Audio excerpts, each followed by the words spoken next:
ቃል ስጋ እንዴት ሆነ? ባንቺ ማህፀን ነው ቃል ስጋ የሆነው። አንቺ ነሽ እሱን የተሸከምሽው። 9 ወር ከ5 ቀን ተሸክመሽዋል። እና እንዴት በማህፀንሽ ቃል ስጋ ሲሆን ምን ተከናወነ? ምን ተፈጠረ? ምን አይነት አዲስ ነገር አየሽ? ምን አይነት ህልም አየሽ? ምን አይነት ራእይ አየሽ? ምን ተሰማሽ? እመቤታችንን እንዲህ ብለው ጠይቀዋታል። እና አባ ሕርያቆስ ለዚህ ነው እመቤታችንን ወድንግል ምልዕተ ውዳሴ በመኑ በአምሳለ መኑን አስተማስለኪ፣ በማን እንመስልሻለን?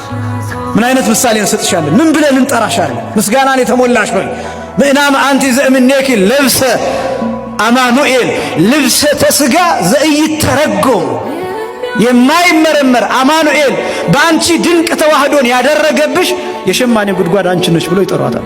አማኑኤል የማይመረመር ተዋህዶን ባንቺ ያደረገብሽ የሸማኔ ጉድጓድ አንቺ ነሽ ይሏታል። የምን ጉድጓድ?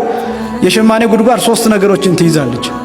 የሚሰራውን ትይዛለች፣ የሚሰራውን ትይዛለች፣ መስሪያውን ትይዛለች። ሸማኔ ሲሰራ ያሁኑን ዘመናዊውን እንጃ፣ በጥንቱ ጊዜ ሸማኔዎች ሲሰሩ በመጽሐፍ ተጽፎ እንዳየነው ጉድጓድ ቆፍረው እዛ ውስጥ ሆኖ ነው የሚሰሩት። የሚሰሩበት መስሪያ ጉድጓድ ውስጥ ነው የሚሆነው። የሚሰራው ነገር ጉድጓድ ውስጥ ነው የሚሆነው። የሚሰሩት ሰዎች ጉድጓድ ውስጥ ነው የሚሆኑት። በአንድ ጉድጓድ ይወስናሉ። እመቤታችን ውስጥ 3 ነገሮችን ታገኛላችሁ።